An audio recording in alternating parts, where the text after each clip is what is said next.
Bonsoir à tous. Au nom de Hervé Lemoine, je vous souhaite la bienvenue pour cette reprise presque hivernale, en tout cas automnale, des Rencontres des Gobelins. Alors vous aurez peut-être, les habitués auront peut-être compris notre manip avec Pierre Saner, c'est que vers le mois de novembre, les fêtes approchant, on se dit mais qu'est-ce qu'on a envie au mois de novembre? On a envie de gâteaux, on a envie de sucreries, donc c'est pas la première fois en fait qu'on programme des choses autour de la pâtisserie dans cette thématique des Rencontres des Gobelins. Donc ce soir, pour continuer et reprendre en beauté, on est autour de cette thématique exposer la pâtisserie, pardon. J'étais sûr que j'allais la faire celle-là. C'est une manière très habile d'évoquer le fait qu'on est au Gobelin. Donc je laisse la parole à Pierre Saner et on se retrouve à la fin. Bonne soirée.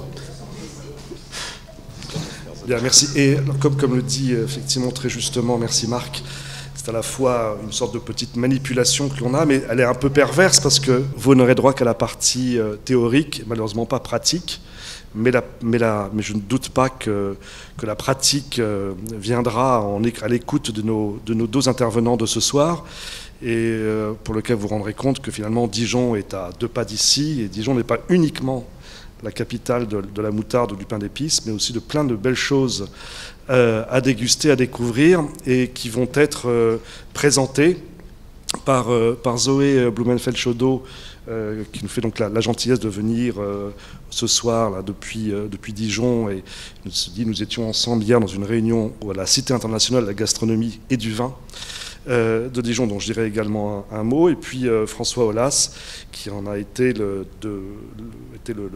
muséographe et le concepteur de 4 des expositions qui sont présentées donc à travers ce soir. C'est aussi une invitation, ne quittez pas les Gobelins sans aller à Dijon très, très prochainement. Zoé Blumenfeld-Chaudot s'occupe au sein de la ville de Dijon de la valorisation du patrimoine, diplômée de l'école du Louvre et diplômée aussi en master d'ethnologie. Zoé, vous avez aussi donc piloté la création, et vous verrez que sous le terme de 1204, je pense qu'on vous en dira un peu plus tout à l'heure, ce terme un peu énigmatique, vous découvrirez un lieu passionnant au sein de la Cité internationale de la gastronomie et du vin.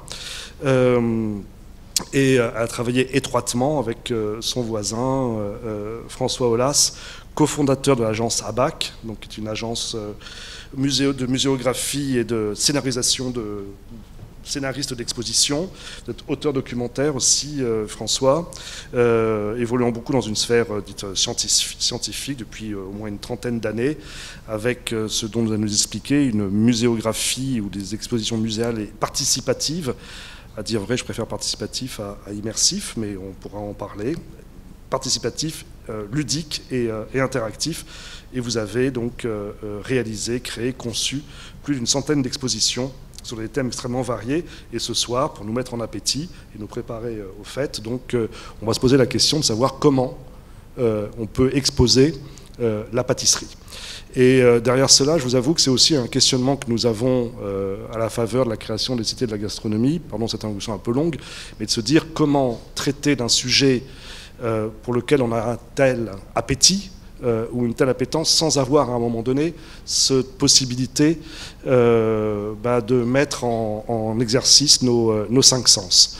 Il se trouve que pour avoir visité plusieurs reprises l'exposition dont on en parlait ce soir, je crois que ça a été en très grande partie réussi, en l'occurrence là à Dijon.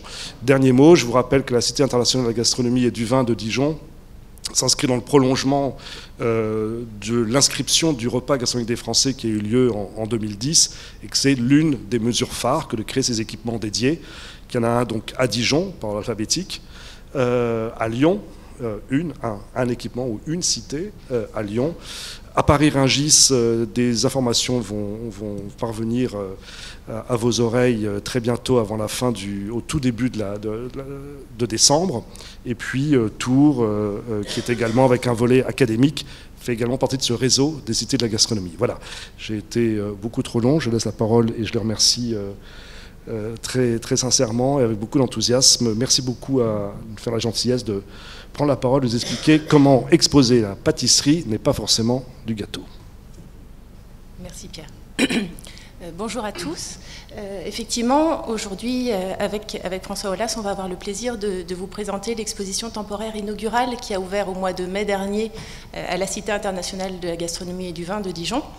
Mais avant de rentrer dans le détail sur cette exposition, ça nous semblait intéressant de revenir un petit peu plus précisément sur ce qu'évoquait à l'instant Pierre Saner, c'est-à-dire plus globalement de revenir un tout petit peu sur cet équipement qui a ouvert au mois de mai dernier, et puis de manière très, très succincte sur la genèse de la Cité internationale de la gastronomie et du vin, et sur ce qui fait sa particularité au sein du réseau des cités de la gastronomie.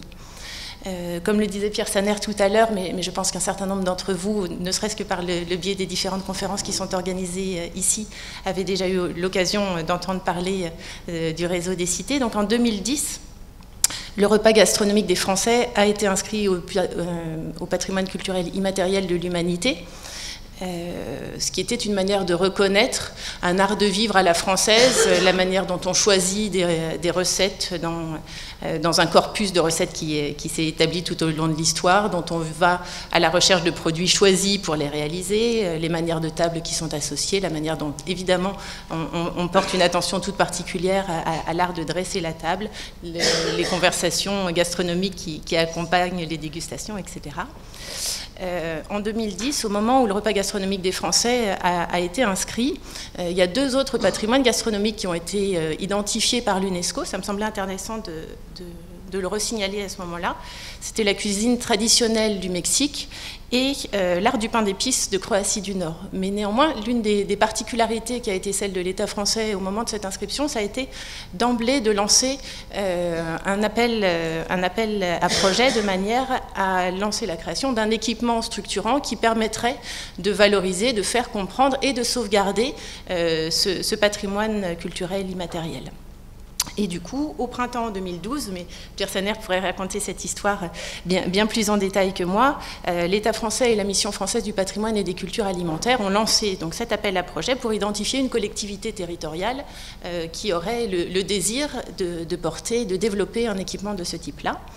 Et à l'issue de ce tour de piste, 4 villes sont désignées au mois de juin 2013. Pierre les signalait tout à l'heure, la ville de Dijon, la ville de Lyon, celle de Paris, Rungis et celle de Tours, avec chacune une spécificité, une thématique qui va être identifiée comme étant celle qui marquera le développement, l'identité de chacune des cités qui fonctionnent en réseau. Pour Dijon, ce sera la thématique du vin et de la vigne, et la place de la vigne et du vin au sein du repas gastronomique des Français. À l'issue de cette sélection-là, à Dijon, la ville va faire le pari d'un partenariat public-privé pour porter le projet, en considérant que c'était la manière la plus adaptée pour développer un projet d'envergure. Et c'est le groupe Eiffage qui va être identifié comme lauréat un an plus tard, en décembre 2014, pour réaliser ce projet extrêmement important. Et pour ce faire, la ville de Dijon, elle bénéficie d'un certain nombre d'atouts majeurs qui sont encore extrêmement marquants, je pense, dans le projet aujourd'hui réalisé. Le premier, c'est le site. C'est un site avec un potentiel évident, puisqu'on est sur le site de l'ancien hôpital général de la ville de Dijon.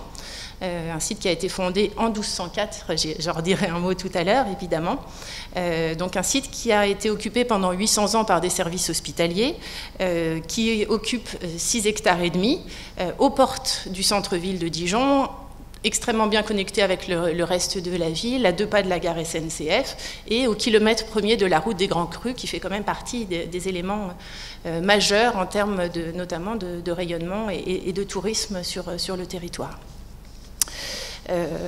Donc ce lieu particulièrement intéressant, et puis avec tout le patrimoine bâti, architectural, paysager qui est associé et qui va être évidemment valorisé dans le cadre du projet.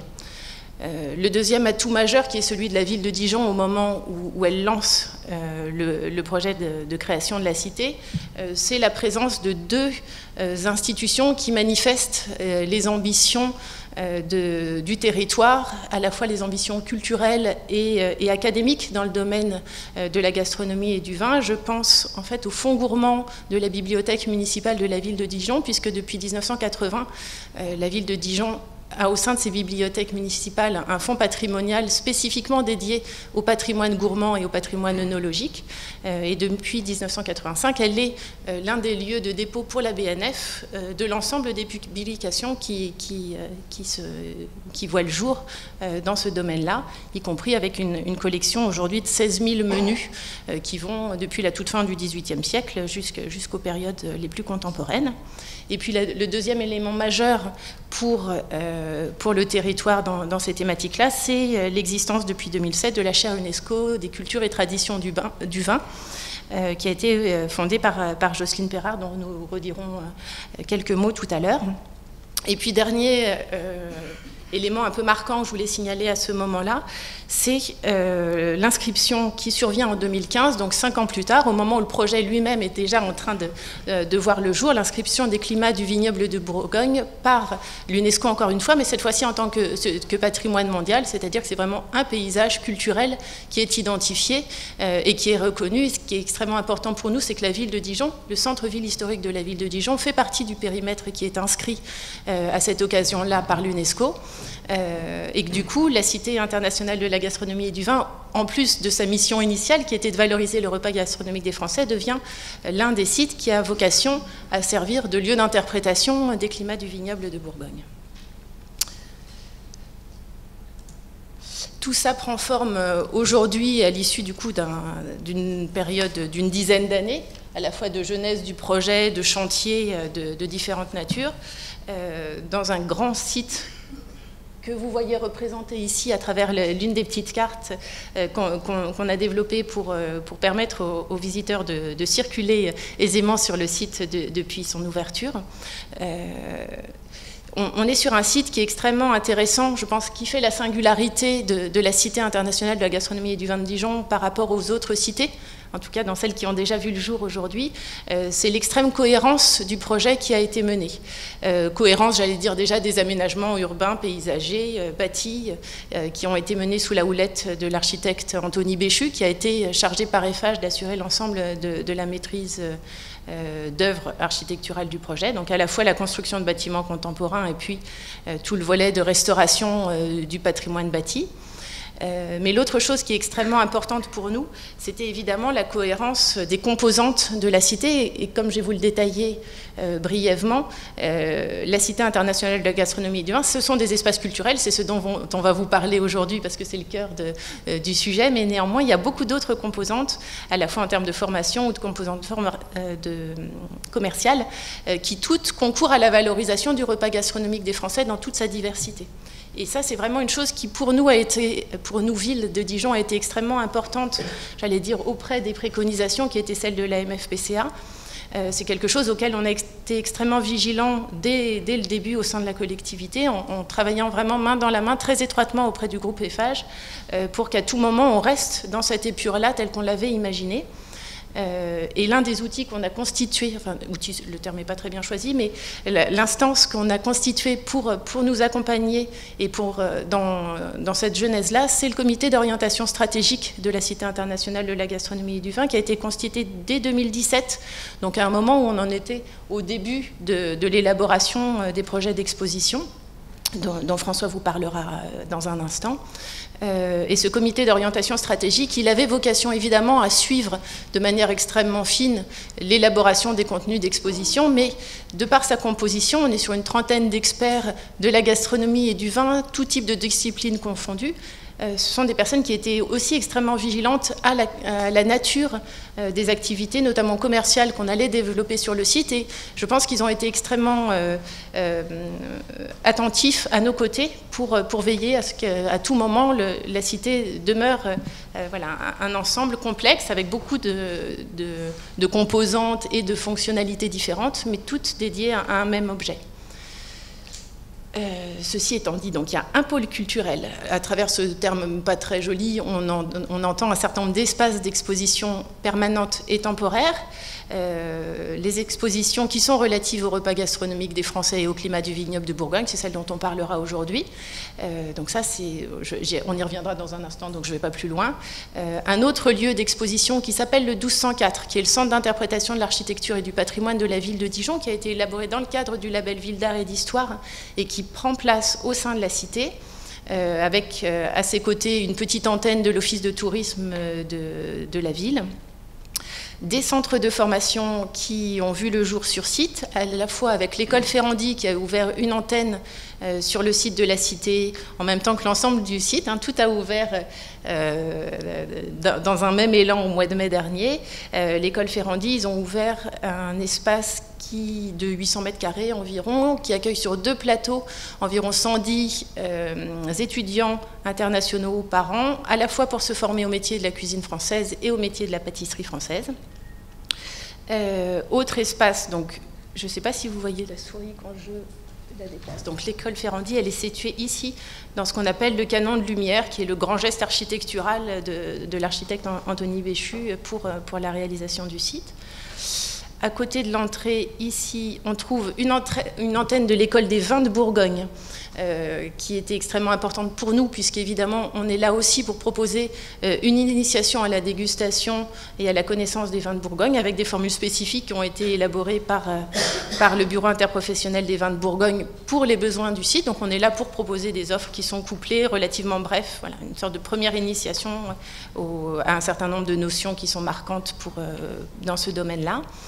Et puis, des commerces de bouche. En fait, il faut imaginer que toute la zone que vous voyez représentée ici, dans l'ancienne cour de l'hôpital, qui était la cour Berrier, c'est un ensemble de cellules commerciales qui n'ont pas une enseigne dédiée, à l'exception de la librairie gourmande, qui a ouvert sa première antenne hors de Paris, à la Cité donc au mois de mai.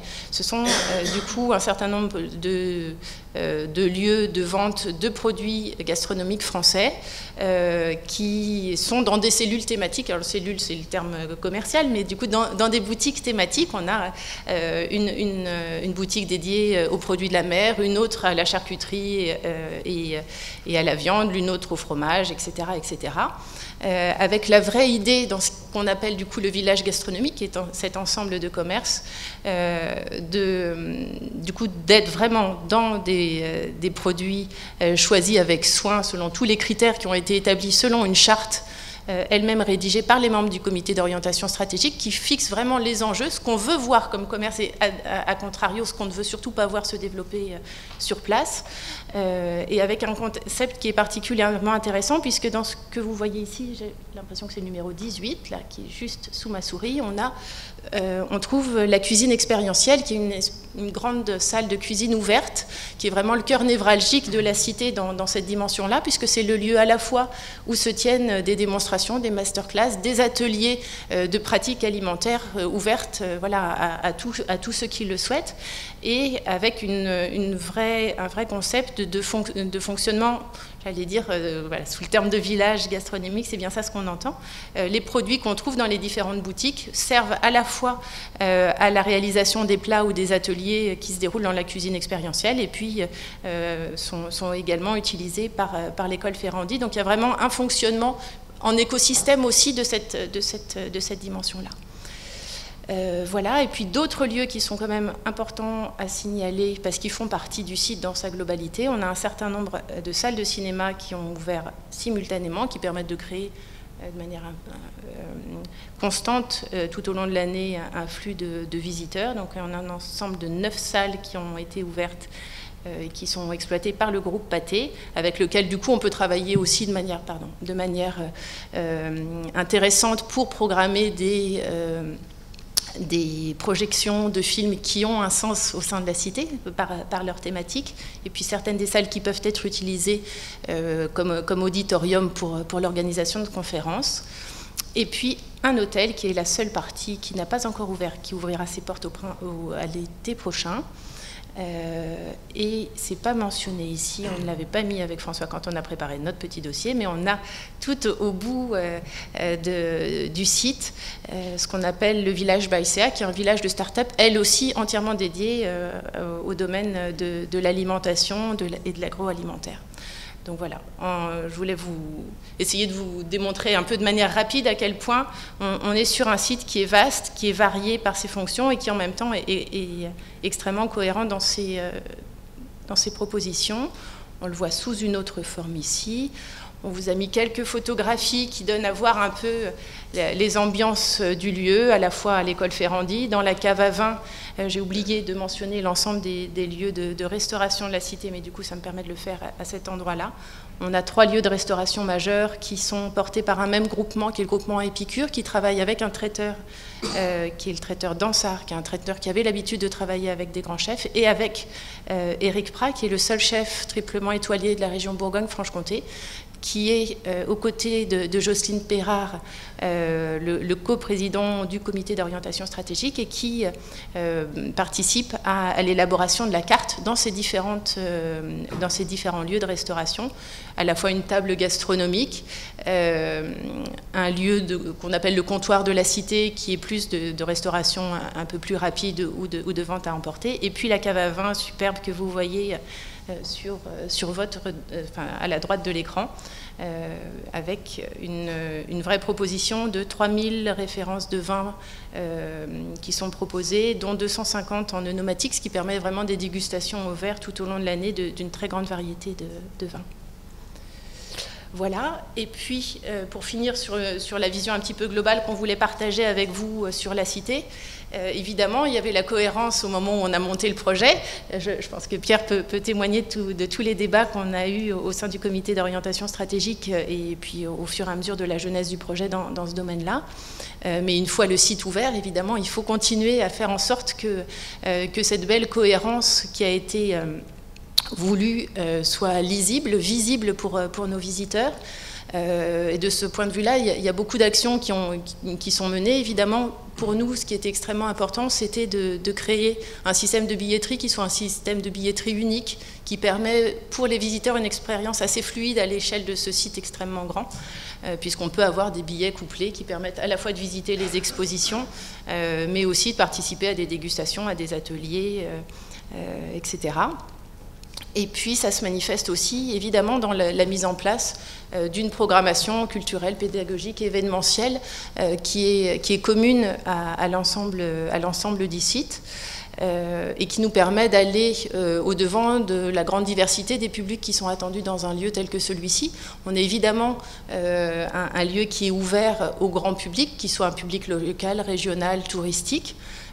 Et pour ça, on a toute une série d'événements qui sont soit récurrents, soit un petit peu exceptionnels pour aller au-devant de leurs attentes.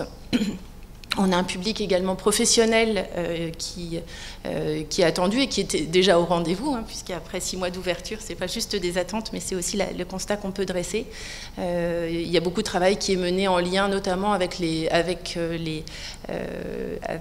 métiers de la restauration et de l'alimentation, que ce soit pour qu'ils viennent faire des démonstrations de leur savoir-faire, présenter leurs produits ou venir organiser un certain nombre de concours, de ce qu'on appelle la voie des talents aussi, des moments de rencontre qui permettent aux jeunes de découvrir les métiers de ces filières-là qui ne sont pas toujours très valorisés, pour lesquels il n'est pas si facile pour lesquels on en parlait encore hier, le recrutement n'est pas toujours aisé. Donc il y a un vrai enjeu pour nous d'être un lieu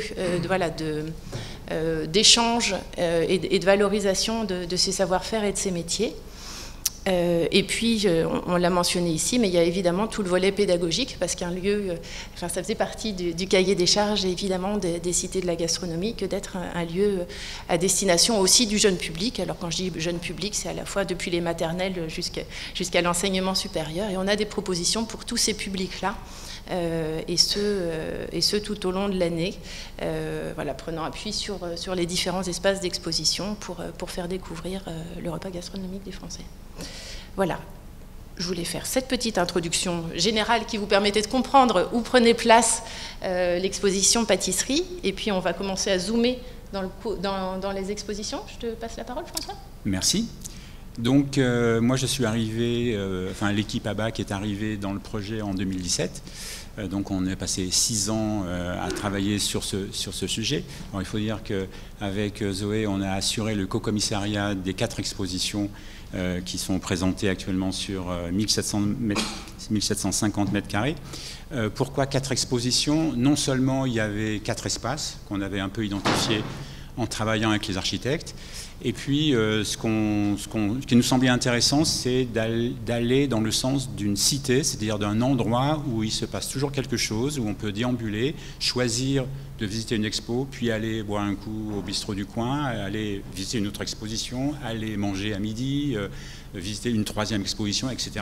Avoir une offre qui ne soit pas monolithique, mais qui soit un peu éclatée, pour présenter le maximum de facettes de la gastronomie, parce que c'était ça un peu la question. La gastronomie française, c'est un univers, et on voulait en faire briller un maximum de facettes. Et donc on a essayé d'orienter les thématiques de façon un peu différente, d'avoir des points de vue différents, d'avoir des mises en scène différentes. Le repas, c'est d'abord une mise en scène. Messieurs, mesdames, quand vous mettez la table et que vous allez recevoir des amis, vous mettez en scène votre patrimoine, votre savoir-faire, etc., vos plus beaux costumes, etc. Donc on voulait jouer cette mise en scène avec une scénographie expressive et très différente pour chacune des approches auxquelles on avait pensé. Et que voulais-je dire? Et donc, sous forme de 3 expositions permanentes, donc qu'on a appelé le petit théâtre du bien manger et du bien boire, c'est donc la mise en scène, et on a forcé un peu le trait, en présentant aussi bien des portraits faits par un photographe de talent sur quand est-ce qu'on mange, quels sont les moments de l'année où on soigne particulièrement le repas. Un théâtre automatique qui raconte l'histoire compliquée, longue et très disputée des révolutions culinaires qui se sont suivies au fil des ans. Et une façon de mettre en avant de façon sensible les manières de table et la table avec... je remercie Jacqueline qui est là pour les assiettes extraordinaires qu'on a pu mettre en scène. Donc une théâtralisation de la cuisine. Une deuxième exposition qui était en cuisine. Là, on était au cœur de l'action et on voulait faire une exposition qui soit très très expérientielle, où les gens puissent faire des choses. Le problème, et Pierre le disait tout à l'heure, et c'est le regret, mais c'est comme ça, dans une exposition, c'est pas possible de faire manger, de faire boire, de faire des choses avec des vrais aliments. Vous imaginez les œufs, la farine, le vinaigre dans l'expo, enfin bon, c'est insensé. Ça peut se faire que dans des ateliers particuliers, dont la cuisine expérientielle, et c'est pour ça que, frustré par l'obligation de respecter des règlements qui sont les règlements de l'exposition, une cuisine où on peut faire ça, avec un fonctionnement très particulier, a été mise au point, de façon à ce qu'on puisse s'exercer, on puisse pratiquer. Donc un élément scénographique, une exposition scénographiquement traitée de façon à partir des sens, des 5 sens pour exploiter et explorer cet univers de la cuisine française, et puis avec un grand jeu panique en cuisine où il faut numériquement faire des recettes et qu'il faut courir comme dans une brigade lors du coup de feu. Donc on essayait de reproduire avec les moyens de l'exposition des comportements qui sont typiques de la cuisine et de la cuisine française.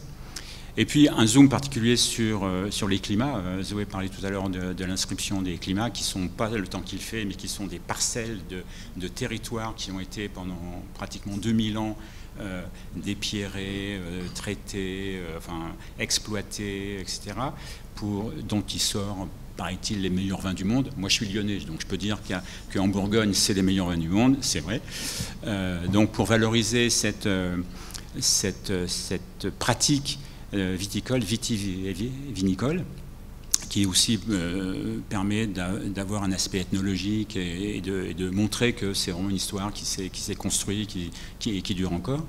Et puis, ce que vous attendez tous, évidemment, l'exposition itinérante temporaire et donc à destination itinérante, et qu'on voulait être un peu exceptionnel pour l'entrée, pour l'inauguration, donc pour l'entrée dans le monde muséal de cette cité, donc sur la pâtisserie française, et pour laquelle on souhaitait avoir une approche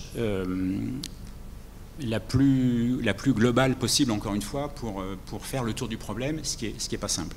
Et, pardon, ah oui, merci. Et donc, c'est pas du gâteau, donc les secrets de la pâtisserie française, c'est donc une exposition événement. C'est la première exposition sur la pâtisserie. On était surpris en cherchant, en se disant qu'est-ce qu'on pourrait bien trouver comme événement qui soit à la hauteur de la gastronomie française. Ben, la pâtisserie, après le plat, le dessert, évidemment. Le vin, c'était déjà dans les tuyaux, donc il nous restait la pâtisserie, les gâteaux. Et on s'est rendu compte que ça n'existait pas, et on était très contents que cela soit, puisqu'on pouvait faire une exposition sur cette thématique-là. On a demandé le parrainage de Pierre Hermé, qu'on ne présente plus, pour s'assurer qu'on ne dirait pas trop de bêtises. On n'est jamais à l'abri de dire des bêtises. On a demandé aussi à des pâtissiers nombreux, variés et très compétents forcément, de nous aider aussi à affiner au mieux le geste, la cuisson juste, la température juste, enfin toutes les options de laboratoire qui sont indispensables à maîtriser pour pâtisser. Et sur une surface de 500 mètres carrés, donc c'est grand, 500 mètres carrés, mais pas tant que ça, quand on a beaucoup de choses à dire. C'est une expo qu'on a voulu vraiment centrer sur les gestes de la pâtisserie. C'est-à-dire que pâtisser, c'est un métier, bien sûr c'est une passion, c'est une habitude.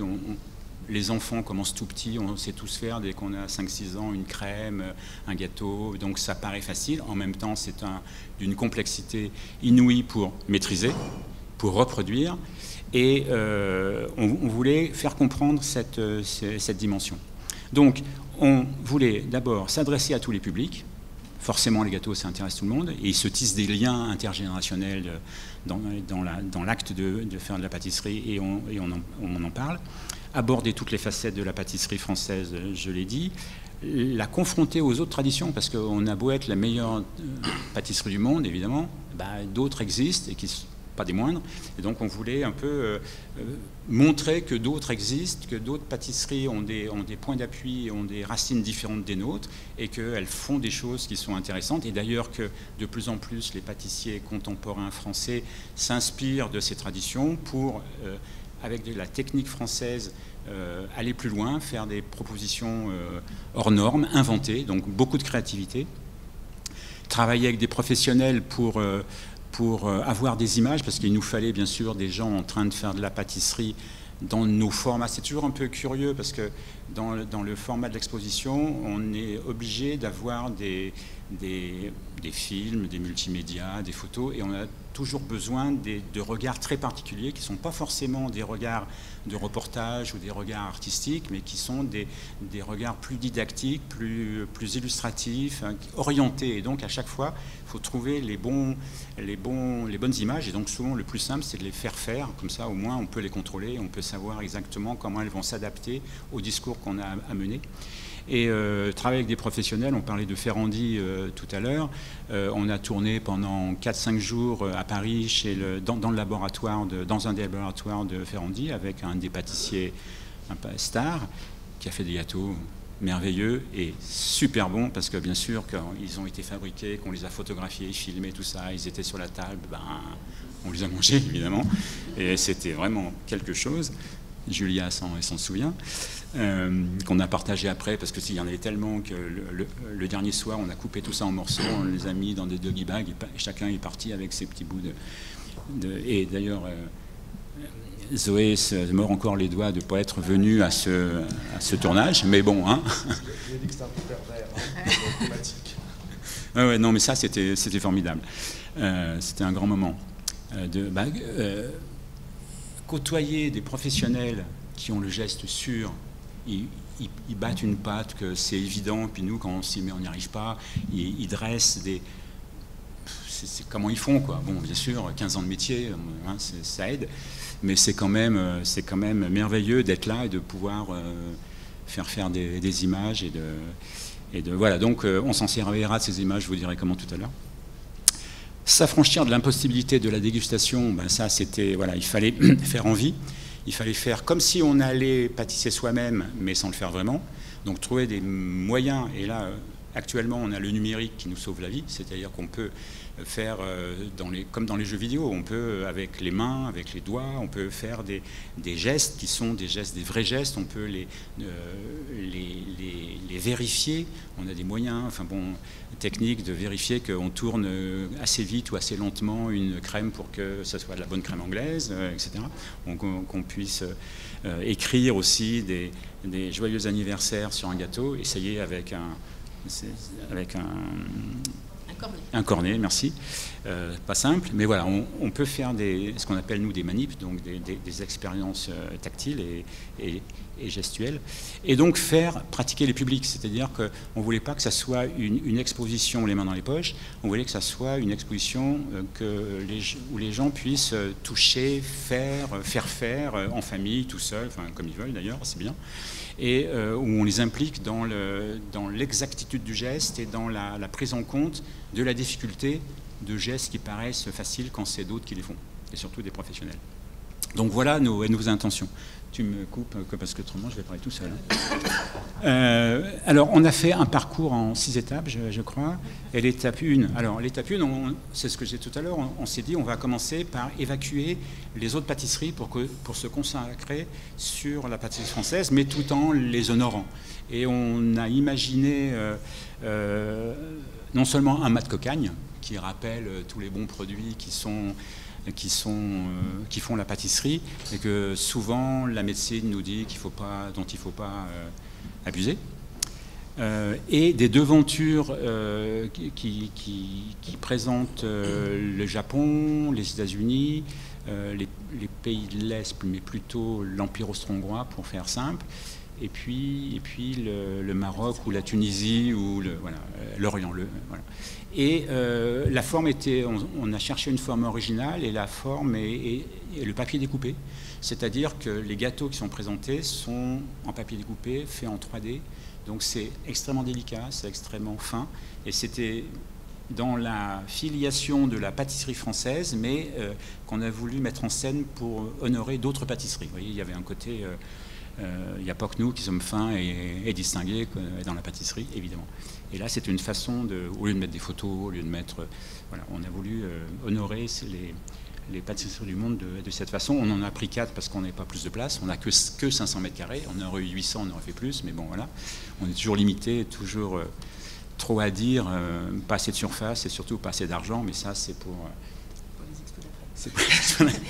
Peut-être que je peux juste rajouter à ce sujet-là, que ce souci-là, qui était celui d'Abac et puis celui de la ville à ses côtés, de mettre à chaque fois en relation les traditions gastronomiques françaises avec d'autres traditions, parce qu'on sait bien que la gastronomie, c'est aussi le résultat d'échanges interculturels, que ce soit les manières dont les produits eux-mêmes ont voyagé, et puis des échanges de savoir-faire, des recettes qui ont voyagé au fil des migrations. C'est quelque chose auquel on est extrêmement attentif dans les expositions. C'était le cas pour cette exposition-là, c'est le cas aussi pour celle que mentionnait François tout à l'heure, le petit théâtre du bien manger et du bien boire, qui est celle où on vient expliquer la notion de repas gastronomique des Français, et qui commence de manière à la manière d'un manifeste, un peu comme celle-ci, par une confrontation, même s'il n'y a pas de confrontation dure en cette matière, mais en tout cas une évocation des autres traditions. L'idée n'est jamais de poser la pâtisserie ou la gastronomie française comme étant surplombante par rapport aux autres.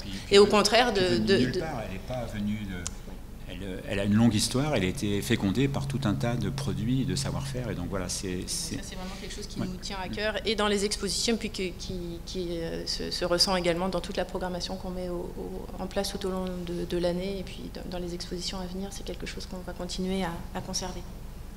Alors, deuxième séquence, c'est comment la pâtisserie, qui était comme les autres pâtisseries du monde assez ordinaire, on essayait de mettre des œufs et du sucre, du miel, la farine dans des préparations, comment à un moment donné Et c'est à la fin du XVIIIe et au début du XIXe que ça s'est cristallisé, comment ces savoir-faire sont montés en qualité, en complexité, en raffinement, etc., en France, et pourquoi pas ailleurs.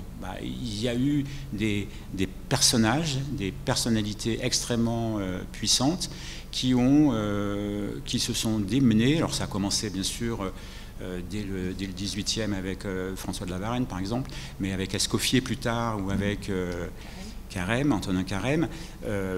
Ces personnalités hors normes en fait ont complètement inventé des façons de cuire, des façons de découper, des façons d'assembler, des façons de mélanger des produits, des techniques, d'affiner des techniques, très important, de mettre au point des machines, enfin tout un savoir-faire qui s'est développé.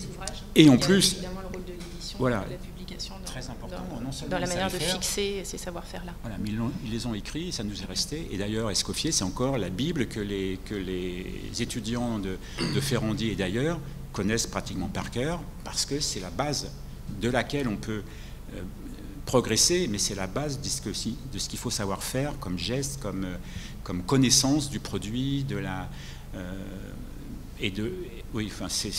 de l'art de cuisiner ou de pâtisser. Et donc on voulait expliquer ça, et on a demandé à une historienne de la gastronomie, et d'ailleurs les historiens de la gastronomie commencent tout juste à faire des thèses. C'est une des premières thésardes qui a travaillé justement sur le 18-19e. Spécifiquement sur l'histoire de la pâtisserie, hein.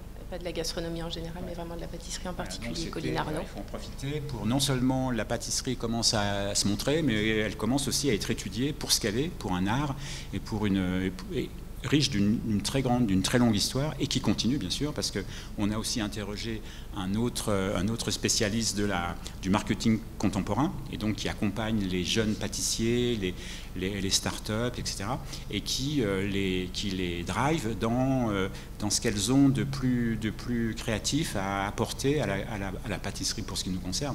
Donc on avait à la fois une cuisine, une évocation de la cristallisation au 19e et une création contemporaine. Et dans la scénographie, on a deux moments qu'on a mis côte à côte. Un agrandissement géant d'un tableau qui est grand comme ça, mais qu'on a fait à 5 mètres de large, donc là aussi création graphique, reproduction sans être une reproduction de la pâtisserie Glop qui était à Paris sur les Champs-Élysées à l'époque, avec un autre fait par Béraud, le peintre, et à côté donc d'une pâtisserie imaginaire, bien sûr, blanche, chirurgicale ou précieuse, comme on veut. Qui emprunte au monde du luxe plus qu'à celui de la gourmandise. Oui. Voilà. Et on a essayé de faire saliver le public, et ça marche, il faut dire, avec des gâteaux qui ne sont pas des vrais gâteaux, parce qu'on ne peut pas, évidemment, mais avec des facsimilés.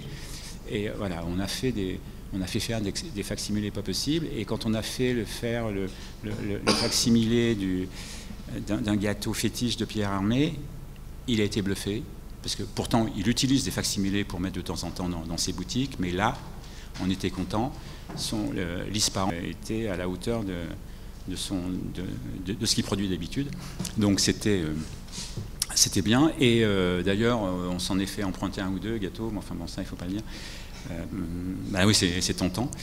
Peut-être qu'on peut dire aussi sur cette salle-là, elle est tout à fait caractéristique de la volonté qui était la nôtre, effectivement, de s'adresser à un public extrêmement large, et c'est ce qu'indiquait François à l'instant.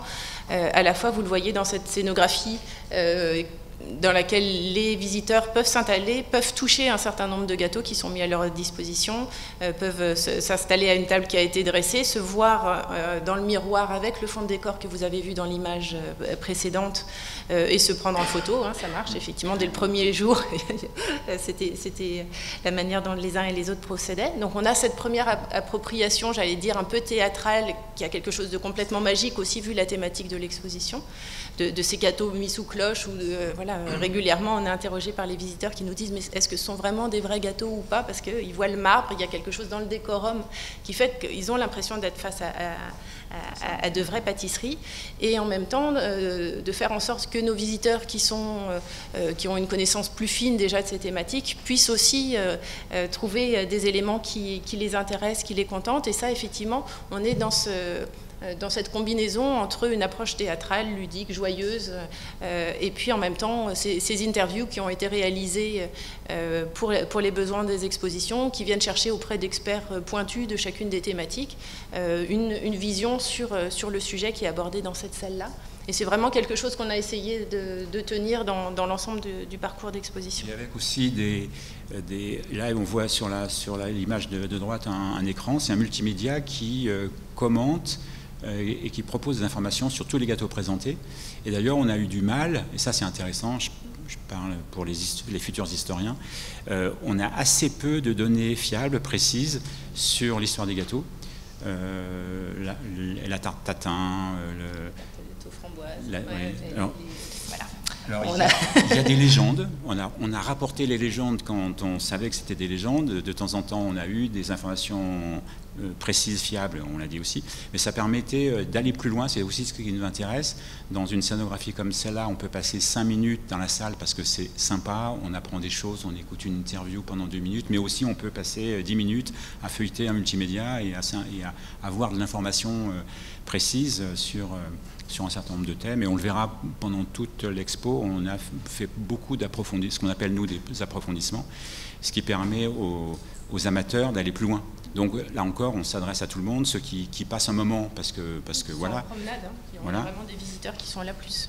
Et puis ceux qui veulent vraiment avoir du détail. Et c'est pour ça qu'on avait besoin de professionnels pour ne pas raconter trop de bêtises. Alors pour l'instant, on ne nous a pas trop signalé de bêtises, mais on n'est jamais sûr de rien. L'étape numéro 3, je parlais des enfants. On a voulu faire un zoom sur les souvenirs d'enfance pour rappeler que, outre le salon de thé qu'on a vu dans la salle précédente et cette longue histoire, il y avait une histoire beaucoup plus sensible, personnelle à chacun, qui est que je suis parent, je fais des gâteaux avec mes enfants, je suis un ancien enfant ou un jeune enfant, je fais des gâteaux avec mes parents ou avec mes grands-parents. On voulait avoir un instant de connivence avec chaque visiteur, chacun à son niveau, chacun avec son histoire personnelle, avec ses souvenirs, avec ses envies, et donc de raconter ces moments qui sont un peu magiques, soit dans l'activité réelle, soit dans le souvenir, avec cette scénographie un peu évanescente. C'était un peu comme un rêve. C'est pour ça que les mobiliers sont esquissés. On commence à faire un mobilier solide, et puis il s'effiloche comme dans un rêve, comme dans une brume du souvenir. Et on a mis tout un tas d'objets. Par exemple, on a fait une collecte d'objets autour de nous, où on demandait aux gens de nous présenter un objet fort pour eux, parce que c'était un souvenir de pâtisserie, de gâteau. Et on a trouvé plein de choses avec l'histoire qui va avec, et on expose l'objet et l'histoire. Et ce qui est très intéressant, c'est que du coup, on voit bien que tous les visiteurs s'arrêtent devant ces vitrines-là, ce que vous devinez ici, c'est les petits caissons lumineux, colorés que vous voyez ici. Et pour la plupart d'entre eux, ils nous disent « Ah oui, cet objet-là, effectivement, dans la cuisine de mes parents, dans celle de mes grands-parents, voire dans ma cuisine encore aujourd'hui, je l'ai. » Et on voit effectivement qu'il y a un lien, une réminiscence de souvenirs très forte qui se joue à cet endroit-là. C'était l'effet escompté, mais ça marche.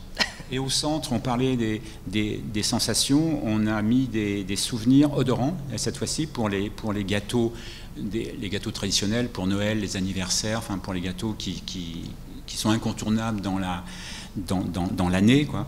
Et on les a mis non seulement avec des recettes, évidemment, pour que quand on ne connaît pas vraiment le gâteau, on puisse enseigner, mais c'était des évocations odorantes. Et à chaque fois, bien sûr, quand on sent une odeur d'orange, le gâteau à l'orange, ou de bougie, ah oui, le gâteau d'anniversaire, quand on a soufflé les bougies, ou de beignets de Mardi Gras. Voilà, bien gras d'ailleurs.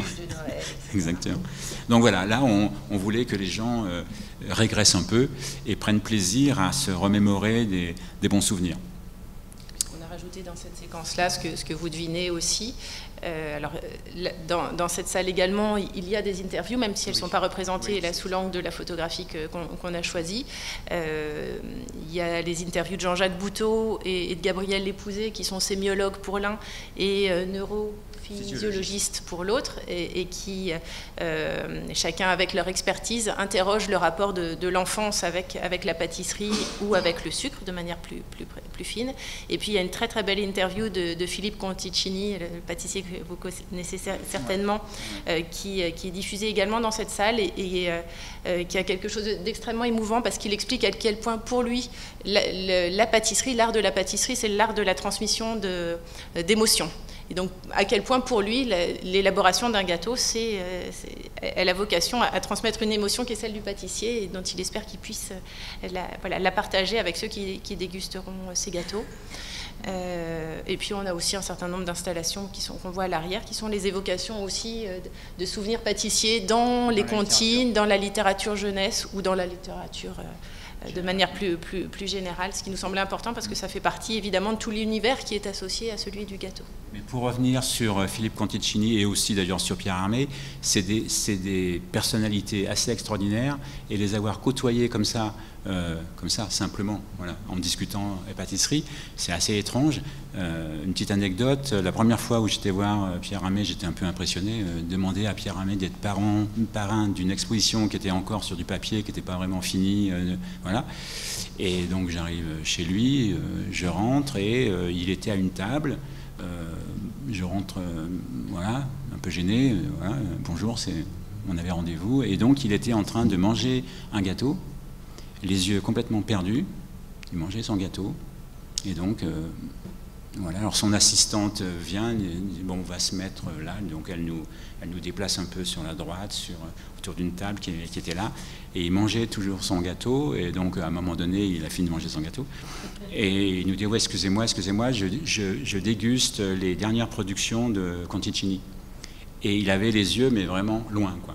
Et d'abord, il ne nous a pas offert de gâteau, on était vraiment déçus. Et on... peux pas en avoir à tous les coups, quand même. Non, je ne peux pas en avoir, mais ça faisait longtemps que j'en attendais, mais bon, je ne pouvais pas, non. Et là, j'ai vu comment son goût était dans ses yeux, quoi. Comment il était dans sa tête, il était à 100% dans son expérience gustative.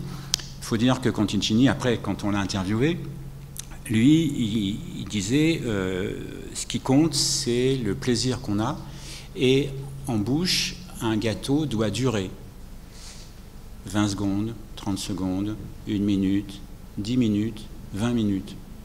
Moi, je me disais, il rigole, quoi. Et j'avais jamais mangé de gâteau de Conticini à ce moment-là. Et après, bon, bien sûr, je me suis dit, il faut quand même que j'aille en manger. Donc j'en ai mangé, et je peux vous dire, enfin essayez, parce que c'est pas loin, hein, quand même, c'est dans le Marais.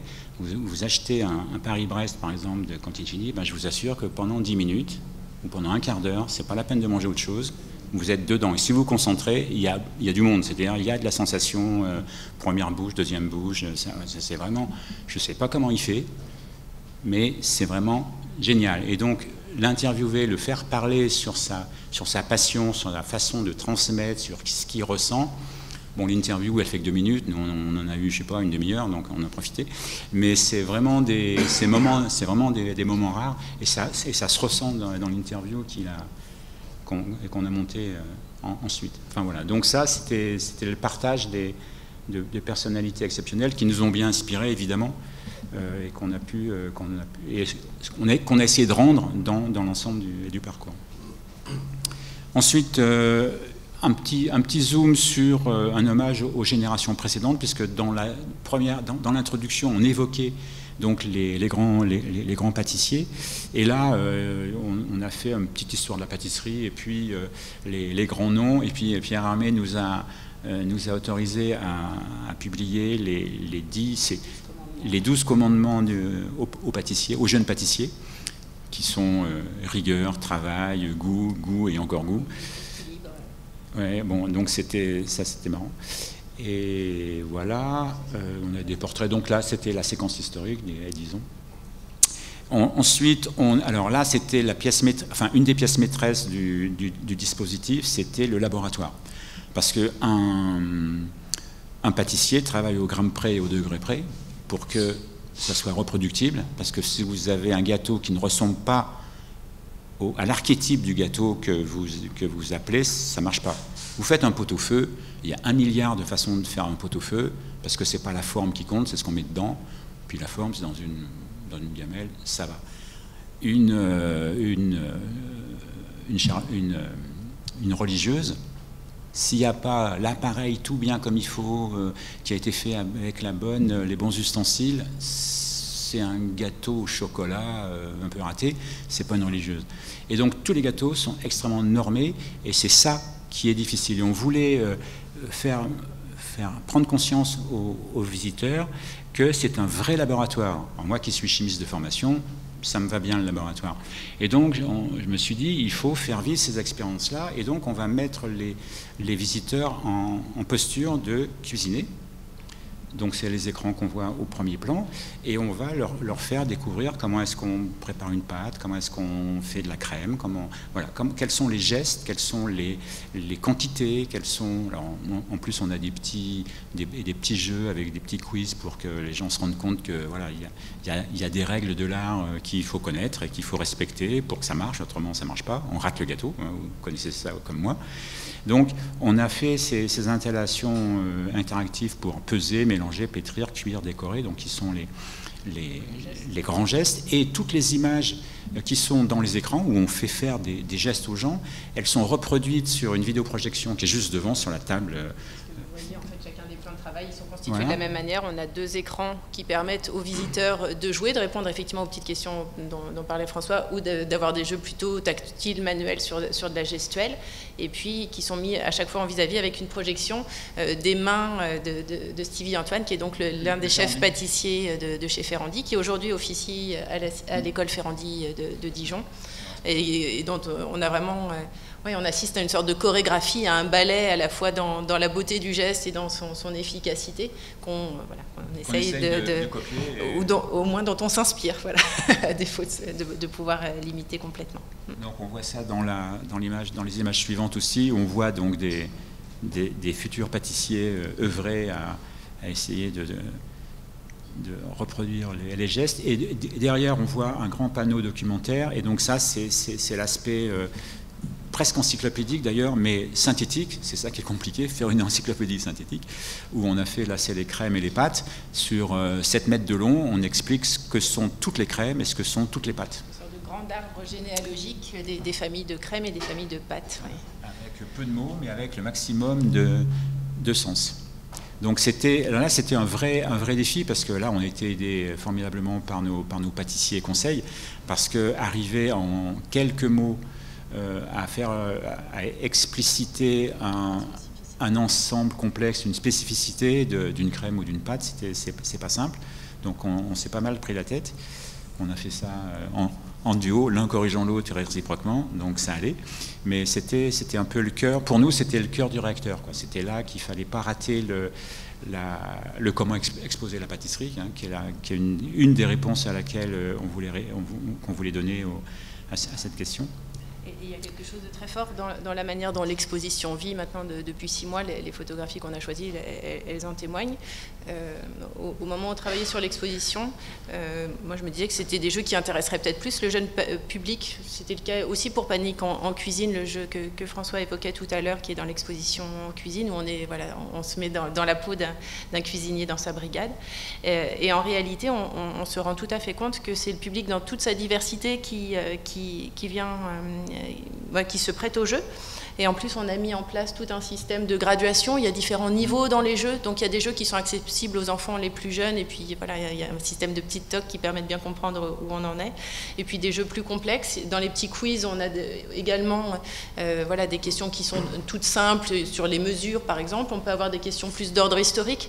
Donc, on a vraiment été vigilants à ce que le public, dans toute sa diversité, s'y retrouve. Et effectivement, ça fait partie des moments où le public s'installe et reste extrêmement longtemps avant le clou final, mais qui va arriver dans un instant. Le clou final, non, c'est pas un clou final, c'est un chou final. Ouais, exactement, c'est les monuments gourmands.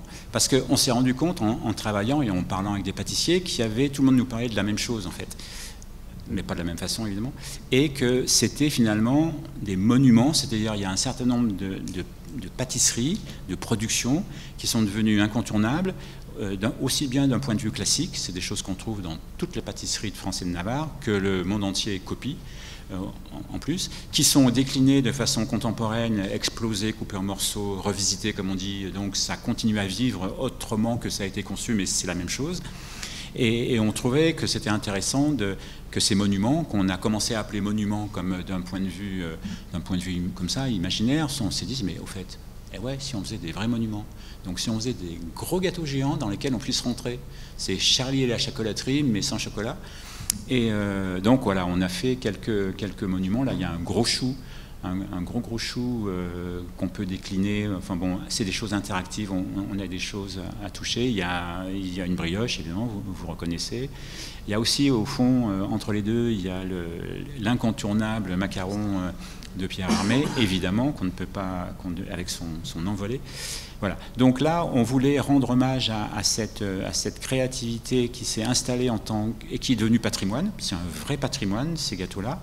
Et c'est le tremplin à ce que ça se poursuive sous des formes les plus exotiques, les plus variées. Mais bon, c'est pas grave, pourvu que ça vive, c'est ça qui nous intéressait, que les pâtissiers ne s'arrêtent pas à faire toujours la même chose.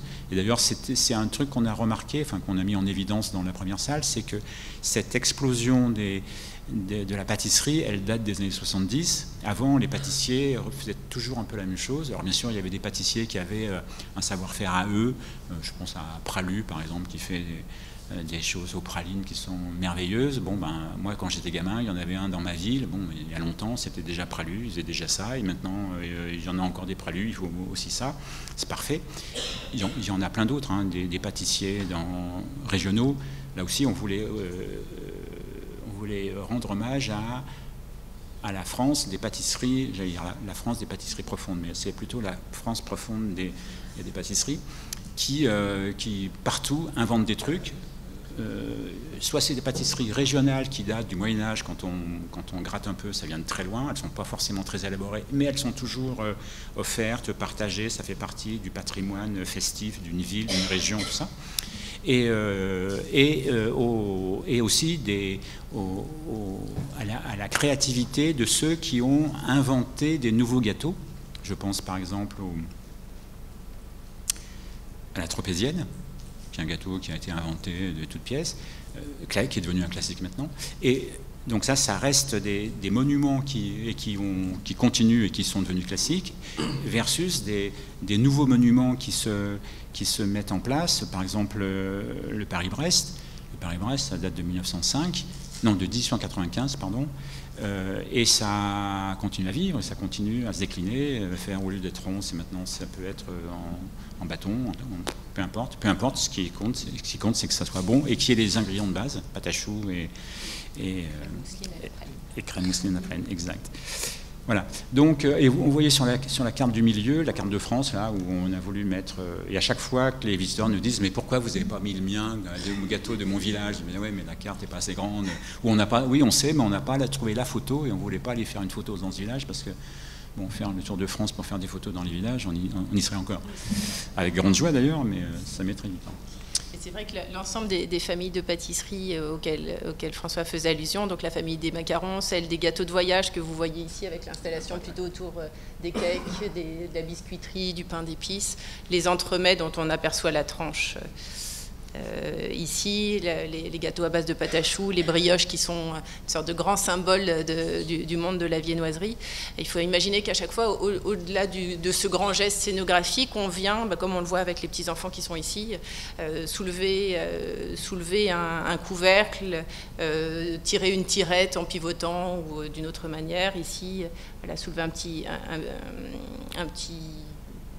couvercle plastifié, enfin voilà, et toucher un certain nombre de choses qui, au-delà de la première appréhension de l'objet qui est assez immédiate, évidemment, permettent d'aller dénicher des informations complémentaires sur plein d'aspects très différents, parce qu'effectivement, quand on parle de ces différentes pâtisseries, il y a plein d'approches. C'est ce qui est passionnant d'ailleurs dans la gastronomie, c'est qu'on peut arriver avec une approche géographique, une approche plutôt sociologique, de la recette évidemment, des savoir-faire, des matières premières, une approche historique. Et à chaque fois, on a essayé de combiner un peu ces étymologiques aussi. Il y a souvent des tas d'histoires très intéressantes à raconter. On s'est bien amusé avec l'équipe d'ABAC autour des brioches, notamment, essayer de retrouver toutes les expressions qui utilisaient ce terme-là. Les tartes, voilà. Bon, effectivement, du coup, c'est ce qu'on a essayé d'imaginer autour de chacun de ces gros objets, de tirer des fils, j'allais dire, pour attiser le regard et un peu l'émerveillement de chacun sur ces thématiques-là. Et puis, peut-être une chose qu'on n'a pas dite sur cette salle-ci, qu'on avait mentionnée, c'est bien qu'on l'ait écrit parce que sinon j'aurais oublié moi aussi. On a un jeu multimédia dans cette salle sur les monuments gourmands qui concerne les accords pâtisserie et vin. Pâtisserie et boisson, on va dire de manière plus générale, ce qui pour nous était important dans le cadre de tous les échanges qui ont lieu avec le comité d'orientation stratégique de la Cité.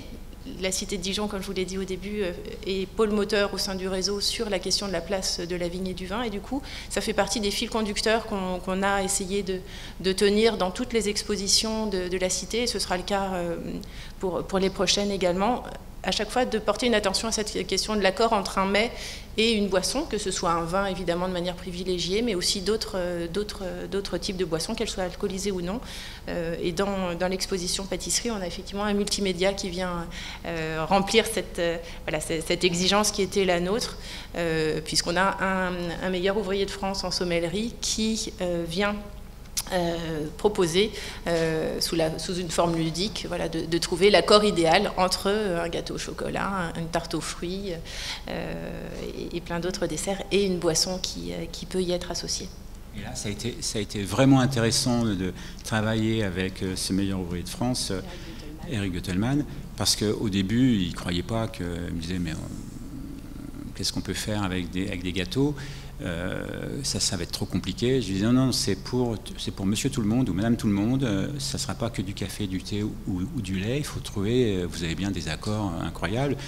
Il m'a dit bon. Il y avait quelques réticences en plus à sortir du vin, hein, alors qu'on l'a poussé dans ses retranchements pour qu'il fasse des propositions plus larges, et c'est du coup très intéressant. Ouais, et ça fait des propositions assez curieuses, avec du saké ou avec des vins, je ne sais même pas qu'ils existaient, on a du mal à les trouver quand on les cherche, mais ça vaut le coup de prendre des leçons de sensibilité de l'alcool ou de la boisson avec le sucre, parce que c'est pas facile, ou avec la crème, c'est pas facile. Et je vous recommande de prendre des notes sur ces accords-là, parce qu'ils sont assez inattendus. C'est sans doute le jeu le plus compliqué de l'exposition. Par contre, moi, je sais que souvent je vois les gens peiner et s'arracher les cheveux dessus avant d'arriver à l'accord parfait. Exactement. Et sur la dernière séquence, donc, qui est la séquence conclusive, on voulait là aussi, alors plutôt aller sur le domaine contemporain et rendre hommage aux pâtissiers d'aujourd'hui, en les considérant comme de vrais artistes.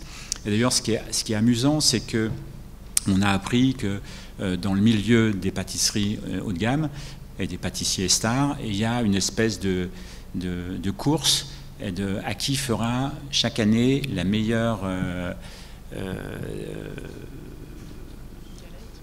galette, et la meilleure bûche. Et donc, on a fait le tour des grands pâtissiers, on leur a demandé des images, parce qu'on ne pouvait pas demander autre chose, évidemment, et on les a affichées pour montrer comment chaque année, et elles sont datées, c'est comme des œuvres d'art, il y a le titre et la date, et la signature, évidemment. Et c'est incroyable sur des choses aussi simples qu'une galette des rois ou qu'une bûche de Noël, la variété, l'inventivité, l'imagination qui se développe. Et on se disait, ça c'est comme une galerie. Donc on a affiché ces pâtisseries, ces images, comme si c'était une galerie d'art qui rend hommage à ces créateurs. Et on a fini... avec un environnement sonore qui accompagne quand on déambule dans cette partie un peu conclusive, d'environnement sonore, de dégustation, d'un soir de vernissage d'exposition. Donc voilà, on a vraiment voulu jouer cette partition-là. Et on termine par une vraie œuvre d'un vrai artiste, Vincent Hollinet, qui travaille sur la pâtisserie et qui nous a fait ce gâteau effondré. Et on trouvait très intéressant, c'était pas mal discuté ça aussi, mais on trouvait très intéressant de finir cette ode à la précision, à la justesse, à la maîtrise, à l'équilibre, enfin tout ce qu'il faut faire pour faire du gâteau, avec ce gâteau très beau, très américain déjà, et complètement en train de s'effondrer, parce que bien sûr tout passe, rien n'est jamais acquis, et donc c'est une sorte de leçon de modestie qu'on s'est donné à nous-mêmes et qu'on propose aux visiteurs, après avoir rêvé sur des choses aussi exceptionnelles, de bien se rendre compte que c'est pas simple, c'est pas facile, et qu'on va rater souvent, mais ça veut dire aussi qu'on est capable de réussir. Une ode à l'échec pâtissier, voilà. Aussi. Mais une injonction forcément à réussir. La seule petite frustration, c'est qu'on pensait vous voir sortir d'un gâteau à la fin de l'expo. Les commissaires sur un roulement de tambour. Fallait nous le dire avant. Ah oui. Alors, l'exposition n'est pas terminée, et peut-être qu'en insistant un peu, on pourrait organiser cela. Oui, parce qu'on est capable. En tout cas, merci beaucoup Zoé, merci beaucoup François. Je pense que vous avez parfaitement répondu. Enfin, c'est une exposition qui stimule les 5 sens. Vous avez parlé de Louis, vous avez besoin de l'ensemble. Comme je le disais, c'est vrai que notre petite malice fait que là, c'est beaucoup théorique et que la pratique, il faudra aller à Dijon et que l'exposition est présente jusqu'à l'été prochain. Moi, je pensais que les gâteaux seraient sur la table. Alors, ils ont été livrés, mais ils ont été dégustés avec Marc. Non. Voilà, au-delà de ça, voilà, je pense que c'est en tout cas, il faut y aller, il faut le voir. C'est vrai que c'est plein de vie, et pour y aller en visiteur lambda, de voir la réaction des visiteurs dans l'ensemble de ces interactivité, de ces curiosités, de l'écoute, des gestes à faire.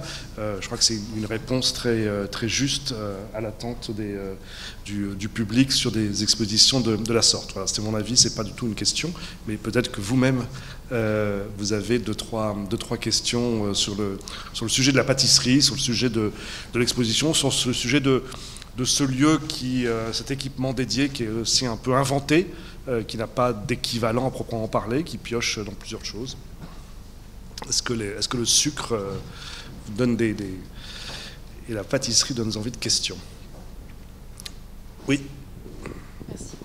C'est une question pratique. Est-ce que vous pourriez renseigner le nom de la doctorante qui a travaillé sur la pâtisserie, s'il vous plaît? Colline Arnaud. Alors, je crois qu'elle est Colline Arnaud, elle est intervenue. Vous devez pouvoir même retrouver l'une de ses interventions lors d'une des précédentes rencontres des Gobelins. Ouais, vous la trouvez, vous trouvez ses coordonnées sur Internet, parce qu'elle travaille pas mal à la BNF. Elle est chercheuse, hein, elle a soutenu sa thèse désormais, qui doit être publiée d'ailleurs, me semble-t-il. Ouais. Les vidéos sont sur YouTube. Hein. C'est absolument passionnant et ça donne évidemment très envie d'aller dans cette belle ville de Dijon, où il y a tant d'autres choses à voir aussi. Ce qui m'intéressait de savoir, c'est quels sont les publics étrangers qui viennent. Est-ce qu'il y en a plus de certains pays? Est-ce qu'il y a un réseau international qui a parlé de cette exposition? Je pense particulièrement aux pâtissiers japonais qui sont très présents parmi nous. Il y a plusieurs manières de répondre à votre question. On a eu beaucoup de chance au moment où la Cité a ouvert le 6 mai dernier. C'est un événement qui a eu un retentissement extrêmement important en termes de communication, notamment sur tous les médias étrangers. Donc ça, c'est une exposition, un site, j'allais dire plus largement, et des expositions qui ont fait parler.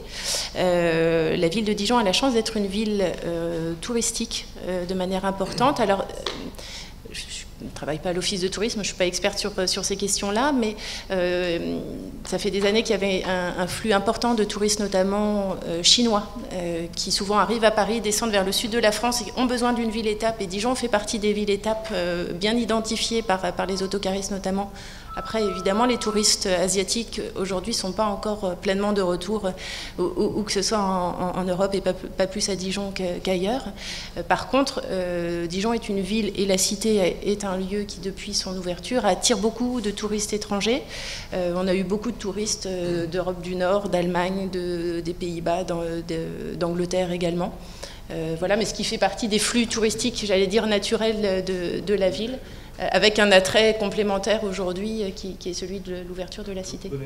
J'ai entendu hier que vous nous disiez qu'il y a eu une très bonne presse en Italie, et comme l'Italie est aussi assez friande de questions de pâtisserie, beaucoup d'Italiens sont venus aussi en nombre. Mais voilà, Mais sur le... J'allais revenir effectivement sur la question du Japon plus spécifiquement. C'est peut-être l'occasion de revenir sur un sujet que François a mentionné très rapidement. L'exposition, lorsqu'elle a été conçue et fabriquée, l'objectif pour nous était de la rendre itinérante.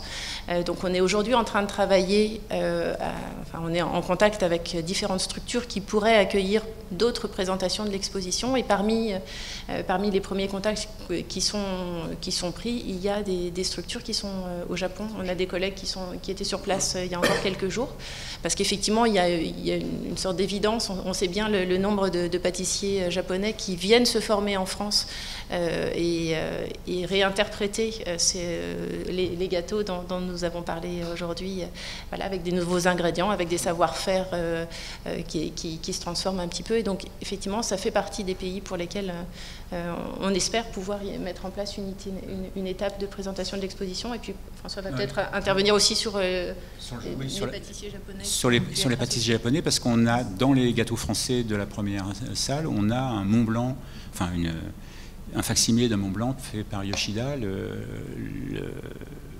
grand pâtissier japonais qui est installé vers l'observatoire, non, pas l'observatoire. Bon, je me souviens plus. Julia, dans le 15e. Voilà, dans le 15e. J'ai oublié la rue, mais c'est ça. Et on a vu, je parlais de Ferrandi tout à l'heure quand on a tourné les films, avec le chef pâtissier, les assistantes, parce que comme il fallait aller vite, il y avait plein de choses qu'il fallait préparer avant ou commencer à préparer, c'était 3 assistantes japonaises. Et à Dijon, je pense que la majorité des étudiants qui viennent, notamment en pâtisserie, en cuisine, je ne sais pas, mais en pâtisserie, c'est des Japonais. Il y a un très très gros succès de la pâtisserie française au Japon. Et il y a une fascination des Français pour la cuisine, pour la pâtisserie japonaise aussi. C'est à double sens. Le fait effectivement qu'on rendait hommage à la tradition pâtissière japonaise d'entrée de jeu, j'allais dire, quand on rentre dans l'exposition aussi, il y avait une évidence à l'évoquer à cet endroit-là. Oui, bonsoir. Je voulais vous remercier d'abord pour votre intervention, qui donne envie d'aller à Dijon, mais qui donne surtout envie d'aller dîner. Justement, cette première salle, on voit bien que vous avez mis à l'honneur le Japon. Je crois qu'on distingue le mont Fuji. Mais je voulais savoir quels étaient les autres pays, justement, que vous aviez mis en valeur dans cette première salle. Je ne crois pas l'avoir entendu. Oui, si, on l'a dit, mais c'est pas grave. Il y avait donc le Japon. Alors, on a fait des groupements, parce que chaque pays a vraiment ses gâteaux particuliers. On ne pouvait pas tout mettre, enfin, les partitionner comme ça par pays. Donc on a fait un ensemble qui est allemand, autrichien. C'est pour ça que je parlais d'austro-hongrois, parce qu'il y a une espèce d'ensemble qui a toujours fonctionné, qui fonctionne encore maintenant. Il y avait un ensemble, donc le Japon, c'est une île et elle est très bien comme ça, et ils ont besoin de personne. Il y avait ce que j'ai l'Amérique du Nord. L'Amérique du Nord pour ses gâteaux un peu particuliers, ces gros gâteaux qui sont, voilà, c'est ce dont on sort. C'est pour ça qu'on ne pouvait pas sortir d'un chou, nous. On est un peu, voilà, on n'est pas comme dans Lucky Luke. Et puis il y a alors du Maghreb, c'était un mélange de Maroc, de Tunisie, aussi de Turquie. Enfin bon. C'est différent, c'est vrai que c'est toujours un peu. Maintenant, c'est compliqué parce que chacun copie l'autre, forcément, parce qu'il y a des gâteaux qui marchent très bien. Donc voilà. Donc voilà, c'était quand même, c'est pas tout le monde voit bien quand on parle de ces gâteaux avec du miel. C'est bon. Cette salle-là d'exposition, c'est ce qu'on n'a pas mentionné, l'un des médias qui est installé dans la salle. On a ces 4 grandes devantures de différentes pâtisseries des régions qu'on vient de mentionner. On a un média, une grande projection où on donne à voir des devantures et des gâteaux français, voilà, avant de rentrer dans le vif du sujet qu'on décline. Et puis on a un jeu qu'on a appelé le Tour du monde des gâteaux et qui incite les visiteurs à venir réattribuer chacune des pâtisseries qu'ils voient sur des présentoirs qui sont ceux des pays correspondants. Et là, il y en a 7. Oui. On a élargi effectivement le spectre des régions et des variétés de gâteaux à cet endroit-là, avec à chaque fois, de la même manière que pour les gâteaux stars, qu'on évoquait tout à l'heure, des petites notices finalement sur chacun des gâteaux pour raconter pour expliquer ce dont il s'agit d'une part, et puis raconter un peu la genèse de ces différents gâteaux quand on la connaît. Et puis après. Bonsoir. Effectivement, ça donne vraiment très envie de rendre visite à cette exposition. Je voulais savoir si vous aviez un espace également dédié aux épices incorporées dans les gâteaux, à la pâtisserie. Je pense notamment au cacao, à la vanille. Enfin, il y a pas mal de produits qui sont le café, qui sont des produits d'origine exotique. Et également, quid par exemple des fruits, voire même des légumes, parce qu'aujourd'hui, la pâtisserie s'ouvre à des produits un peu des fois atypiques. Très bonne question, parce qu'on a zappé dans le laboratoire, c'est les ingrédients. Forcément, on n'a pas parlé des ingrédients. Or, évidemment, il y a à la fois tout un mur qui est consacré à l'outillage, donc tous les ustensiles qu'on trouve dans la pâtisserie, avec des ustensiles un peu curieux comme des perceuses ou comme des tourne-disques, parce que maintenant les pâtissiers se servent de ça pour faire certaines préparations, donc c'était rigolo. Et du papier de verre aussi, ou des brosses métalliques. Bon, je finis là-dessus. Et sur les ingrédients, on a en effet, on a demandé à des pâtissiers de nous faire la liste de ce qu'ils avaient dans leur frigo ou dans leur placard. Donc on a reproduit un frigo. Voilà. Voilà. Du décor, effectivement, j'ai remis l'image. Tu l'as mis l'image, c'est ce qui est à gauche de l'image, où on a mis tout ce qu'on trouve donc soit au frais, soit dans les placards, et bien sûr les épices, il y a des bocaux d'épices, il y a les fruits confits, il y a les légumes, il y a vraiment tous les produits un peu chimiques, entre guillemets, qui peuvent aussi servir à faire des préparations particulières, et donc là on en a mis vraiment un paquet. Parce que là aussi on voulait montrer la variété, il n'y a pas les 5 éléments de base, il y a aussi une infinité, notamment dans les épices, et on voit bien maintenant que les pâtissiers recherchent des goûts ou des associations de goûts longs, actifs en début de bouche ou actifs en fin de bouche, et des choses un peu surprenantes. Donc voilà, les pâtissiers, ça dépend lesquels évidemment, mais il y en a qui adorent travailler les épices, et bien sûr on les a mis en avant parce que ça fait partie du vocabulaire contemporain. Et du coup c'était intéressant en plus pour nous à cet endroit-là d'évoquer à la fois ce qu'on trouve dans le frigidaire ou dans le placard de tout un chacun, j'allais dire, quand on fait de la pâtisserie familiale, et d'évoquer ce monde un peu plus étonnant, surprenant, qui est celui de la pâtisserie professionnelle. Et donc ça fait le contrepoint du mat de cocagne qu'on mentionnait, qui est celui des quelques ingrédients emblématiques de la pâtisserie à travers le monde. Là, on rentre évidemment dans un inventaire beaucoup plus exhaustif de la variété des ingrédients. Maintenant que vous avez 6 mois de recul et que vous avez une billetterie, vous avez les chiffres de la fréquentation, s'il vous plaît? Les chiffres de fréquentation de cette exposition ou des expositions en général? Alors l'ensemble des expositions qui sont dédiées au repas gastronomique des Français et au climat du vignoble de Bourgogne sont des expositions payantes depuis l'ouverture. Il y a eu quelques jours de gratuité à certains moments de l'année, notamment aux Journées européennes du patrimoine, mais comme ça se pratique partout en France. Sinon, on est sur des expositions payantes. Alors, les chiffres de fréquentation au jour d'aujourd'hui, je ne pourrais peut-être pas vous le dire, mais on est à environ 100 000 visiteurs depuis l'ouverture dans les espaces d'exposition auxquels on fait allusion ici. Voilà. Vous nous avez vraiment donné envie d'aller jusqu'à Dijon, mais au départ, vous avez parlé d'un réseau de 4 cités. Je voudrais savoir s'il y a des interférences entre les 4 sites. Oh, pardon. Donc, je voulais savoir s'il y avait des interférences avec le site de Rungis ou de Tours ou de Lyon. C'est Lyon, le 4e. Non, mais alors, oui, non, merci. Non, il y a effectivement, et c'était l'esprit de se dire que ce réseau, il faut qu'il fonctionne pour qu'il ait des échanges, pour qu'on puisse mutualiser, fédérer, et un certain nombre de propositions, de manifestations. Finalement, et lorsque, je crois que ça a été évoqué, lorsqu'il y a des membres comme ça, des historiens, des sociologues, d'autres qui interviennent, ils viennent un petit peu de partout, et ce cœur du réseau fournit aussi des intervenants pour la réflexion des comités scientifiques divers. Peut-être que Zoé pourra dire un mot de la prochaine exposition temporaire, pour laquelle, par exemple, un historien rattaché à la Cité de la Gastronomie de Tours est membre de ce comité et commissaire, et donc du conseil scientifique de réflexion sur ce... Voilà, c'est un des aspects. Les travaux aussi ont permis, en amont de la création, parce que vous l'avez vu, finalement, le 6 mai, voilà, un espace existe, cette cité, cet espace de vie, de transmission des connaissances, d'expériences, tout ça, voilà, existe. À Lyon, l'histoire a connu une fortune différente, ça a ouvert puis fermé, et ça vient de réouvrir, donc un nouvel espace physique, j'entends, existe, et va permettre de véritablement avoir des échanges plus concrets, plus tangibles.